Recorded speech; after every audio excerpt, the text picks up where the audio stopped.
Hello class 6, तो welcome to Zenith Guru fundamental. मैं हूं निकी पंडित एंड आज हम शुरू करने जा रहे हैं और journey through states of water की इंपॉर्टेंट वर्कशीट। सो बहुत सारी चीज़ें related to this chapter we have already discuss, जैसे कि इस चैप्टर का एनसीईआरटी लाइन बाय लाइन, इस चैप्टर की वन शॉट भी आपको मिल जाएगा एंड इस चैप्टर से related 15 to 20 multiple choice question भी मैंने आपको एक लेक्चर में कराया है और इन सब की जो लिंक है मैं आपको डिस्क्रिप्शन में दे दूंगी, तो आप वहां से जाके सारे के सारे lectures related to this chapter आप आराम से देख सकते हैं और इस चैप्टर को और अच्छे से समझ सकते हैं। ठीक है, तो आज हम इस क्लास में क्या करने वाले हैं, तो आज हम इस क्लास में वर्कशीट करने वाले हैं, क्योंकि आपको भी पता है भाई कि अब आपके फाइनल एग्जाम आ चुके हैं, है ना, और वहां पे अब हम फाइनल तैयारी करने जा रहे हैं।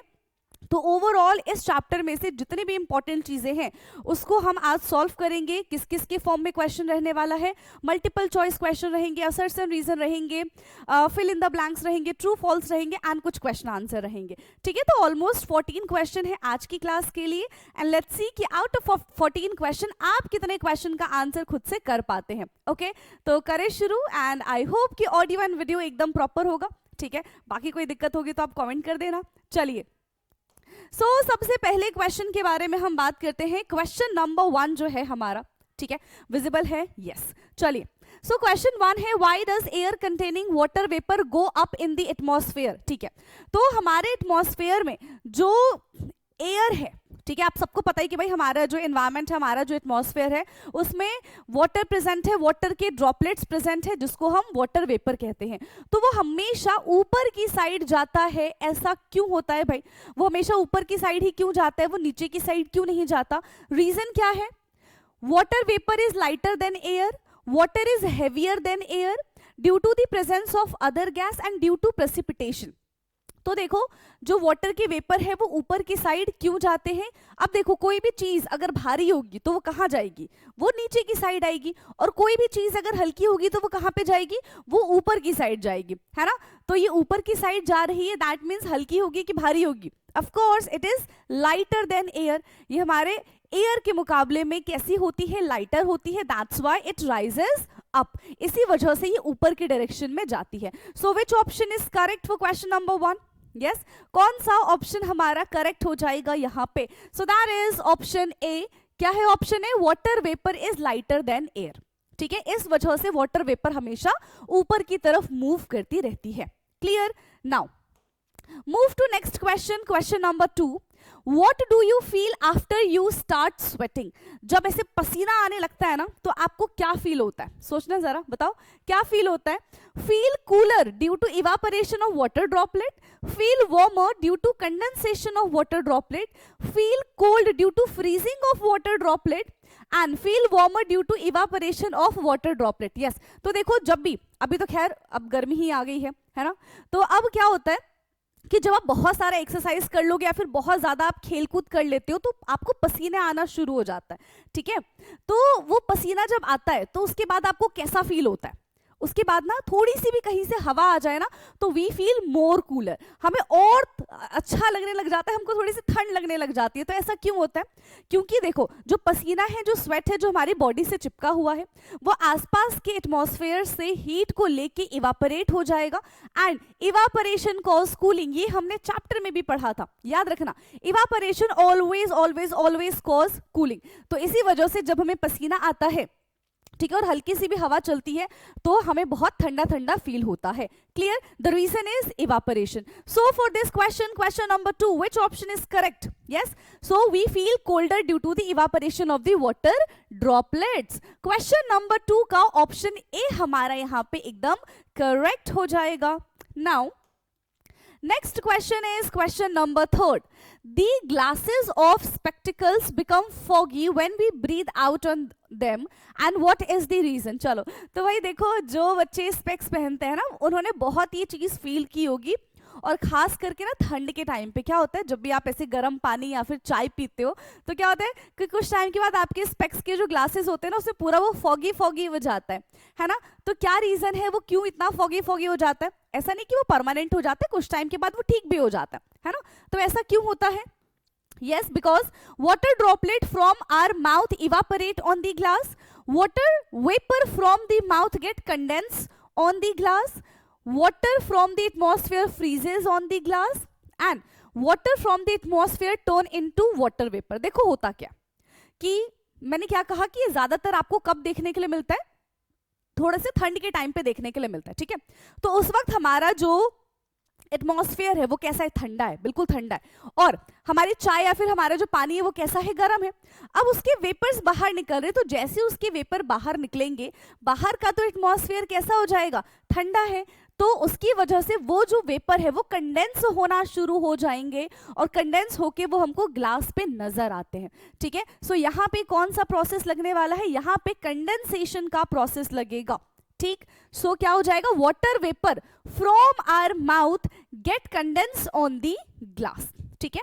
तो जो भी हमारे मुंह से जो एयर है वो निकल रही है, या फिर हम ठंडी चाय या फिर ठंडा पानी, ठंडा पानी, इट्स गर्म पानी और गर्म चाय पी रहे हैं, तो उसका वेपर जो है हमारे ग्लास पे आ जाएगा, ठीक है। ये सिर्फ और सिर्फ किसकी वजह से होता है, ये टेम्परेचर चेंज की वजह से होता है। जैसे अभी हमारे मुंह की जो हवा है वो गर्म होगी, ठीक है, और बाहर का एटमॉस्फेयर अगर ठंडा है तो ऑफ कोर्स वो भी जो एयर है वो क्या होने की कोशिश करेगी, कंडेंस होने की कोशिश करेगी। So for this question, question number 3, which option is correct, water vapour from our mouth get condensed on the glass, ठीक। चलो नाउ नेक्स्ट क्वेश्चन है question number 4, in early winter morning we can see drop of water on the grass and this is because of. चलो देखो, तो जो बच्चे सुबह जल्दी उठ जाते हैं, है ना, मॉर्निंग वॉक पे जाते हैं, इस टाइम की अगर मैं बात करूं, ठीक है, तो क्या होता है कि जब भी वो ग्रासेस पे चलते होंगे ना, तो उनको ग्रास कैसा लगता होगा, बहुत गीला गीला सा लगता होगा, है ना, बहुत वेट सा लगता होगा। तो क्या सोचते हो आप कि किसी ने सुबह सुबह आके उससे पानी डाल दिया है, हाँ, तो ऐसा नहीं है, ठीक है। क्या होता है कि मॉर्निंग के टाइम पे या फिर हम लेट इवनिंग की बात करें तो हमारा जो एटमॉस्फेयर है, ठीक है, उसका टेम्परेचर कैसा होता है, कूल होता है हमारे बाकी के टेम्परेचर के मुकाबले में। जैसे दिन का टेम्परेचर देख लो तो दैट इज क्वाइट हॉट, है ना, बिल्कुल सुबह का टेम्परेचर देखो और बिल्कुल रात का टेम्परेचर देखेंगे तो that is quite low.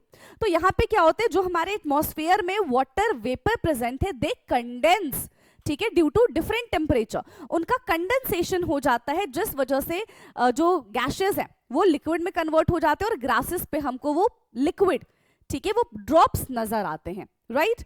So the options are photosynthesis, transpiration, condensation and water cycle. तो क्या हो जाएगा, of course one and only condensation is the correct one, ठीक है, कंडेंसेशन यहाँ पे हमारा करेक्ट आंसर हो जाएगा।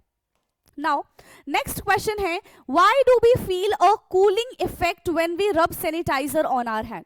तो देखो सैनिटाइजर तो आपने अपने हाथों में ऐसे रब किया होगा, है ना, तो सैनिटाइजर को ऐसे रब करने से हमें ठंडा ठंडा फील होता है। द रीजन बीइंग कि सैनिटाइजर में मिला होता है एल्कोहल। जी हाँ, सैनिटाइजर में क्या मिला होता है, सैनिटाइजर में मिला होता है एल्कोहल, एंड एल्कोहल एक ऐसा सब्सटेंस है, कैसा सब्सटेंस है, एक वॉलेटाइल सब्सटेंस है, यानी कि जो थोड़ी सी भी हीट उसको अगर मिलेगी ना तो वो वेपर में कन्वर्ट हो जाएगा, ठीक है। अब देखो हमने सैनिटाइजर को अपने सुंदर सुंदर से हाथ में लगाया, अब क्योंकि उसमें एल्कोहल के पार्टिकल्स है वो इवापोरेट हो जाएगा, पर वो इवापोरेट कैसे होगा, हमारी बॉडी की हीट को लेके वो इवापोरेट हो जाएगा, ठीक है, हमारी बॉडी की हीट को लेके वो इवापोरेट हो गया, और जब वो हमारी बॉडी की हीट को लेके इवापोरेट होगा देन वी फील कूल, है ना, तो ही हमें ठंडा ठंडा फील होगा, है ना। So due to the evaporation of alcohol is the correct one, right.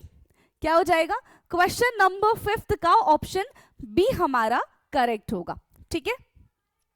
Next question is question number 6, Which among the following condition make water evaporate more slowly? ठीक है, किस कंडीशन में वाटर सबसे स्लो इवापोरेट होगा।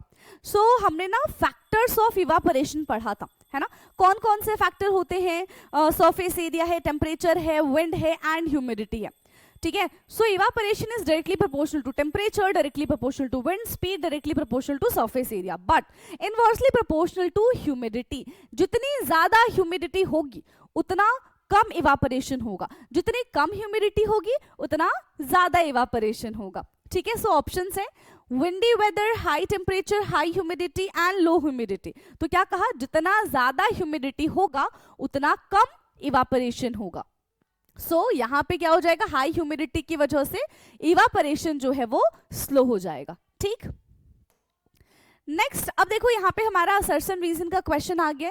सो question number 7 is assertion the process of evaporation takes place continuously even at room temperature. हाँ, evaporation किसी भी temperature पे हो जाता है. Evaporation cause a cooling effect.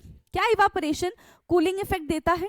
Yes, हाँ जी, इवापोरेशन कूलिंग इफेक्ट देता है और इवापोरेशन किसी भी टेम्परेचर पे हो जाता है. ठीक है, लेकिन यहाँ पे ना करेक्ट एक्सप्लेनेशन नहीं बता रहे. ठीक है, both A and R are correct but R is not the correct explanation of A. So question number 7 का विच ऑप्शन इज करेक्ट बेटा? क्वेश्चन नंबर 7 का ऑप्शन सेकंड हमारा करेक्ट हो जाएगा. ठीक, चलो भाई, नेक्स्ट क्वेश्चन है क्वेश्चन नंबर 8 का असर्शन है dew drop are formed on leave on a cold morning. ठीक है, वो जो ओस के बारे में बात करते हैं ना, तो बिल्कुल ठंड के टाइम पे अगर आप मॉर्निंग में सुबह सुबह देखोगे तो आपको क्या नजर आएगा? वो कोल्ड ड्यू नजर आएगा. ठीक है, so this is true. Water vapour in the surrounding get condensed and turn into the liquid state. जो एटमॉस्फेयर में वाटर वेपर है, ड्यू टू लो टेम्परेचर वो कंडेंस हो जाता है एंड वो नीचे ऐसे पत्तों पे, ग्रास पे आके गिर जाता है. ठीक है, तो ये भी करेक्ट है. ठीक है भाई, ये भी करेक्ट है. और ऐसा क्यों हो रहा है? क्योंकि ऐसा क्यों हो रहा है? क्योंकि कोल्ड है ना, क्योंकि टेम्परेचर कम है. एक का टेम्परेचर ज्यादा, एक का टेम्परेचर कम, तो दूसरे के टेम्परेचर में जाते ही कंडेंसेशन शो करना स्टार्ट कर देगा. Both are true with the correct explanation. ठीक है, both A and R are correct with the correct explanation. Next question, चलिए, तो नेक्स्ट क्वेश्चन भी हमारा असर्शन रीजन ही है. Question number 9, an ice cream kept outside the refrigerator get melted. Of course, ये भी कोई पूछने वाली बात थी, है ना. अगर आप आइसक्रीम को फ्रिज के बाहर रखोगे तो ऑफ कोर्स वो मेल्ट हो जाएगी. This is true. The process of melting involve cooling. Process of melting is क्या हो जाएगा? Process of melting involve cooling. No, that is incorrect. तो इसको हम बोल देंगे फॉल्स. अब तो देखो क्लियर है, A is true but R is false. A हमारा ट्रू है बट आर यहां पे हमारा फॉल्स हो जाएगा. ठीक, नाउ नेक्स्ट क्वेश्चन इज, चलो, सो नेक्स्ट क्वेश्चन हमारा यहां पे क्या है? नेक्स्ट क्वेश्चन है हमारा यहां पे fill in the blanks. So the process of changing from a solid to a liquid. Process of changing from a solid to a liquid. Solid से लिक्विड में कन्वर्ट होना कैसे होता है? सॉलिड से लिक्विड में जब हम मेल्ट कर देंगे टेम्परेचर बढ़ा के. So that is called melting. क्या बोलते हैं इसको बेटा? इसको हम बोलते हैं melting. Water vapour is dash when it cool to form water droplets. So water vapour is dash. तो देखो, वाटर वेपर इज कंडेंस जब वाटर ड्रॉपलेट कूल हो जाते हैं. ठीक है, तो ये हमारा हो जाएगा condensed. Dash refer to the amount of water vapour present in the air. Dash refers to the amount of water vapour present in the air. तो हमारे एटमॉस्फेयर में जो वाटर वेपर प्रेजेंट है उसको हम क्या कहते हैं?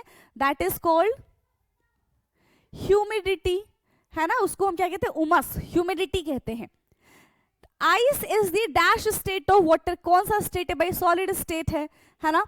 Ice is the solid state of water and evaporation occur faster at dash temperature. सबसे ज्यादा evaporation कब होगा? जितना ज्यादा हाई टेम्परेचर होगा. जितना ज्यादा हाई टेम्परेचर होगा उतना ज्यादा evaporation हो जाएगा. चलो, नाउ नेक्स्ट क्वेश्चन है ट्रू एंड फॉल्स. आ जाओ ट्रू एंड फॉल्स पे. Ice and water are the same substances in different state. Ice and water same ही सब्सटेंस है बट उसका स्टेट अलग अलग है. Yes, this is true. दोनों का फॉर्मूला अगर हम देखें तो पानी का फॉर्मूला क्या होता है बेटा? दैट इज H2O, है ना. पानी का फॉर्मूला क्या होता है? H2O होता है. ठीक है, चाहे वो वेपर स्टेट में हो, चाहे वो सॉलिड स्टेट में हो, या फिर वो लिक्विड स्टेट में हो. Water vapour is visible in the air. क्या अभी आपको आसपास एयर में वाटर वेपर नजर आ रहे हैं? नहीं आ रहे. हमको तो नहीं आ रहे, तो हम तो फॉल्स लिखेंगे और किसी को भी नहीं आता. ठीक है, चलो. Water can change state by adding और removing heat. Water can change state. Yes, अगर हम वाटर को हीट करेंगे, कूल करेंगे, उसकी वजह से उसके स्टेट में, उसके फिजिकल स्टेट में चेंज आ जाएगा. हाँ जी, this is true. Higher humidity result in drier air. जितनी ज्यादा ह्यूमिडिटी होगी उतना ड्रायर एयर रहेगा, नहीं उतना चिपचिपा हो जाएगा ना. तो ये तो गलत है भाई, ये गलत इंफॉर्मेशन दे रहे हैं हमको. Now, evaporation has a cooling effect on the surrounding. Evaporation has a cooling effect. Yes, evaporation has the cooling effect. So this is true, right? चलो अच्छा, इसके बाद अब हम क्वेश्चन आंसर पे आ जाते हैं. सो क्वेश्चन 12th पे फाइनली हम पहुंच चुके हैं. एंड क्वेश्चन 12th है, how are cloud form and what cause rain. Cloud का फॉर्मेशन कैसे होता है और रेन कैसे होता है, इसके बारे में बात करते हैं. तो यहाँ पे जो मेन चीजें, जो मेन प्रोसेस यहाँ पे यूज होगा, that is evaporation and condensation. ठीक है. So cloud are form due to the process of evaporation and condensation. Clouds are formed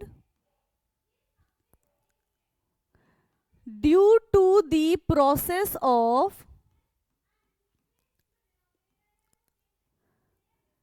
condensation and evaporation. ठीक है, कंडेंसेशन एंड इवापोरेशन की वजह से क्लाउड का फॉर्मेशन होता है. बट अब इस पूरे प्रोसेस को समझना है. ठीक है, हमें इस पूरे प्रोसेस को समझना. सबसे पहले क्या होगा भाई, सबसे पहले काम कौन करेगा, हमारा सन काम करेगा. ठीक है, सन की हीट की वजह से जो भी वाटर है रिवर, लेक एंड ओशियन में, ठीक है, वो क्या हो जाएंगे, इवापोरेट हो जाएंगे. ठीक है.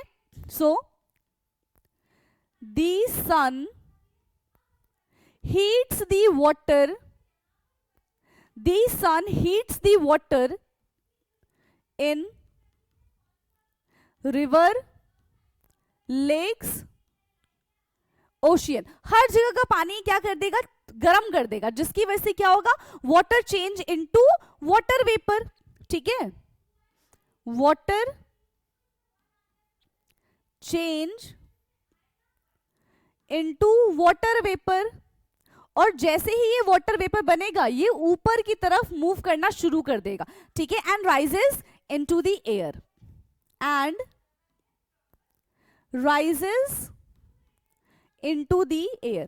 और ये एयर की तरफ मूव करना, ऊपर की तरफ मूव करना शुरू कर देगा. अब देखो, जैसे जैसे जैसे जैसे वाटर के जो वेपर है वो ऊपर मूव करते जाएंगे, जितना ऊपर चले जाएंगे, देन इट कूल डाउन, फिर उनका टेम्परेचर थोड़ा कम होगा. ठीक है. as the water vapor, as the water vapor rises higher, it cool down. बहुत ज्यादा ऊपर जाके वो क्या हो जाएगा, बहुत ज्यादा ऊपर जाके इट कूल डाउन. और जैसे ही ये कूल होगा तो कूल्ड वाटर वेपर क्या हो जाएगा, ऑफ कोर्स कंडेंस हो जाएगा छोटे छोटे वाटर ड्रॉपलेट में या फिर आइस के क्रिस्टल में. ठीक है. The cooler water vapour, the cooler water vapour, जो कूलर वाटर वेपर है, condense into tiny, condensed into the cooler water vapor condense into tiny water droplet, tiny water droplets. ये छोटे छोटे वाटर ड्रॉपलेट में या फिर आइस क्रिस्टल में break हो जाते हैं और आइस क्रिस्टल में कन्वर्ट हो जाते हैं वीकेंड से. अब जैसे ही इसमें कन्वर्ट हो जाएंगे, ठीक है, और ये सारे के सारे एक साथ एग्रीगेट हो जाएंगे, एक साथ मिल जाएंगे, तो ये क्लाउड का फॉर्मेशन कर देंगे. ठीक है. So these tiny droplet gather together to form a cloud. These tiny droplets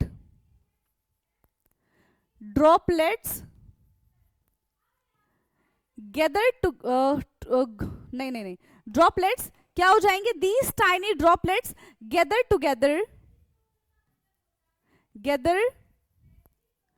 together to form cloud, है ना, to form cloud. तो ये क्लाउड का फॉर्मेशन करते हैं. अब हमसे पूछा है कि भाई रेन कैसे होता है ना, कॉजेज ऑफ रेन के बारे में जरा सा हमको कुछ बता दो. चलो फिर हम बात करते हैं कॉजेज ऑफ रेन के बारे में कि भाई रेन कैसे हो रहा है.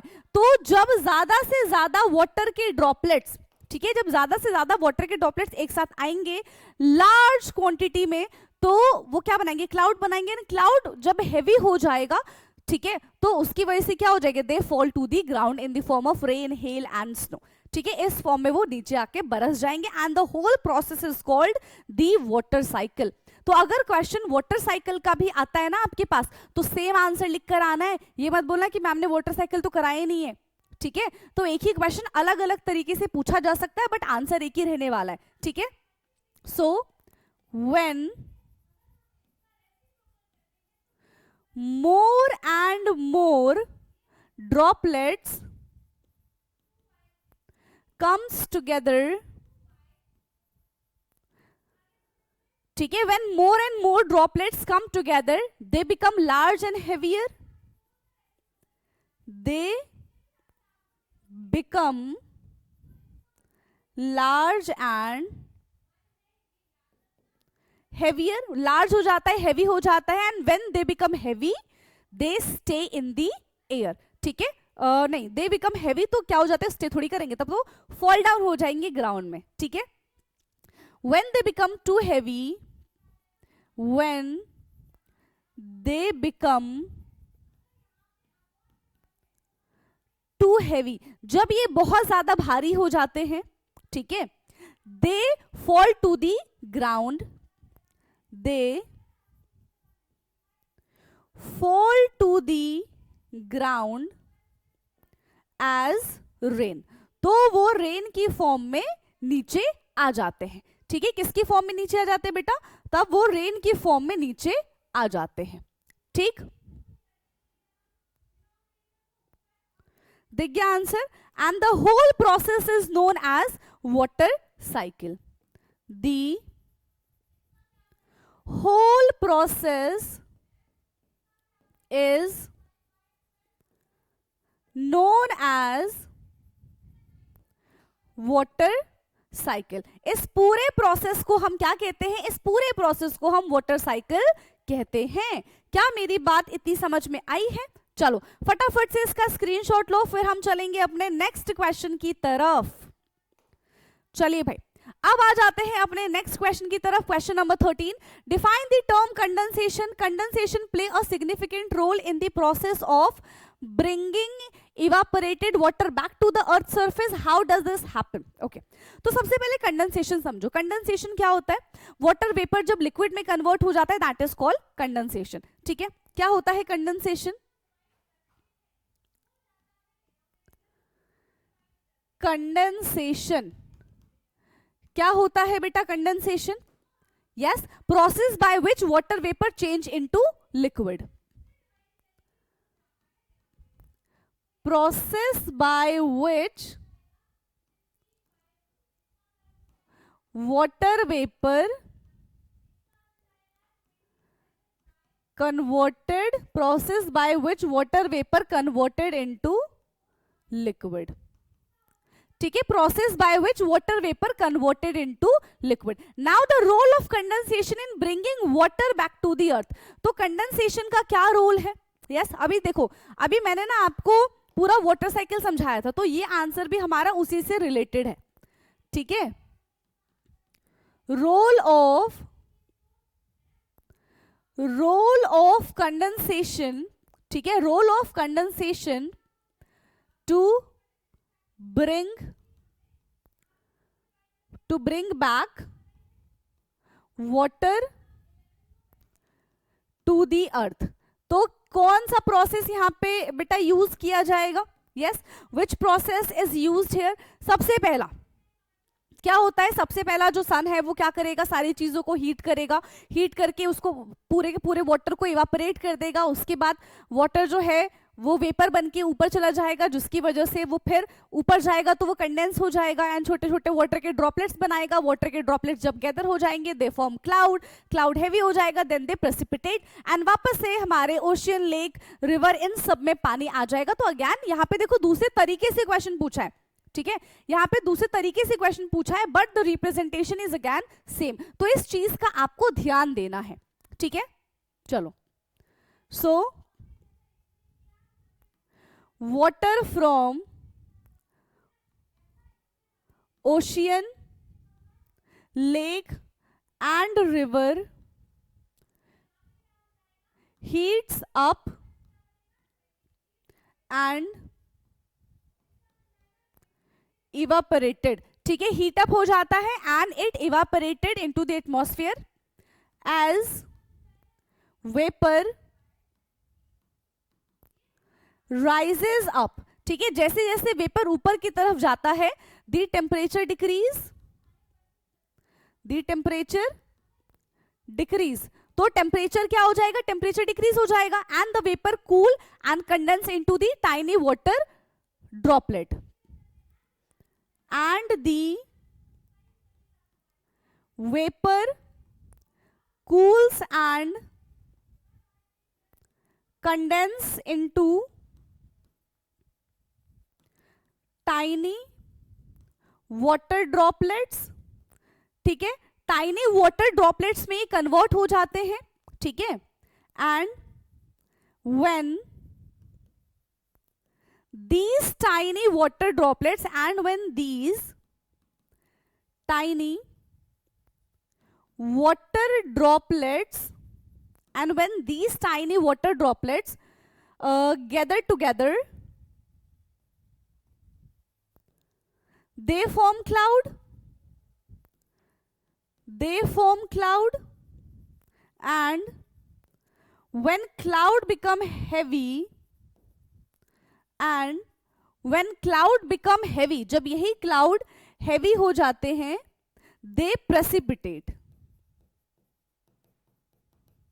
ठीक है, प्रेसिपिटेट का मतलब वो बारिश की फॉर्म में नीचे आ जाते हैं, ठीक है, दे प्रेसिपिटेट एंड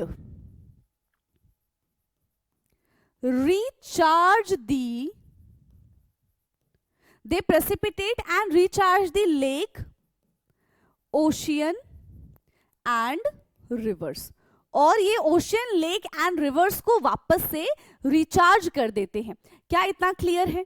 ठीक है, तो ये था हमारा क्वेश्चन नंबर 13, फटाफट से इसको देखेंगे and then will move to the question number 14। चलो भाई नेक्स्ट क्वेश्चन पे आ जाओ। क्वेश्चन नंबर 14 क्या है?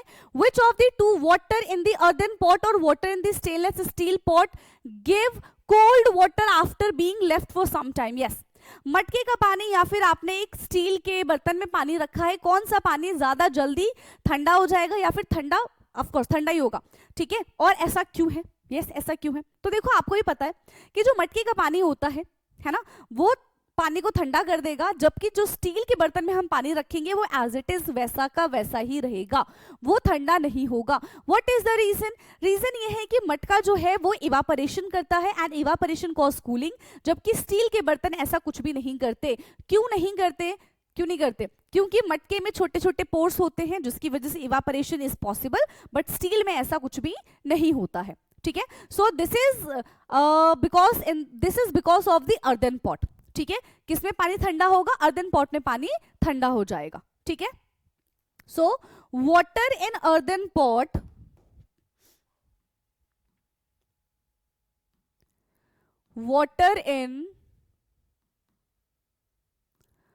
earthen pot will give cold water after being left for some time, ठीक है, after being left for some time. This is because of evaporation. किसकी वजह से होगा? इवापोरेशन की वजह से होगा। क्या लिखेंगे? This is because of the earthen pot as tiny pores. This is because earthen pot has tiny pores, ठीक है। अर्दन पॉट में क्या प्रेजेंट होता है बेटा? अर्दन पॉट में टाइनी पोर्स प्रेजेंट होते हैं। इन इवापोरेट, ठीक है, नहीं, किस तरीके से लिखेंगे? Earthen pot has tiny pores, है ना। So a small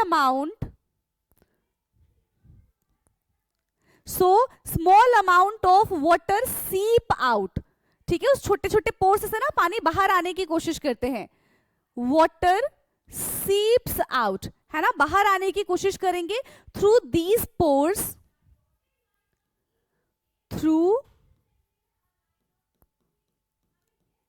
seeps out through these pores and evaporate from the outer surface, and evaporate through outer surface, ठीक है, and they evaporate through the outer surface and evaporation cause cooling, that's why यहां का पानी ठंडा हो जाएगा. Since evaporation cause cooling, ठीक है, इवापोरेशन क्या करता है, कूलिंग कॉज करता है. तो heat is taken out from the water, so heat is taken out and water become cold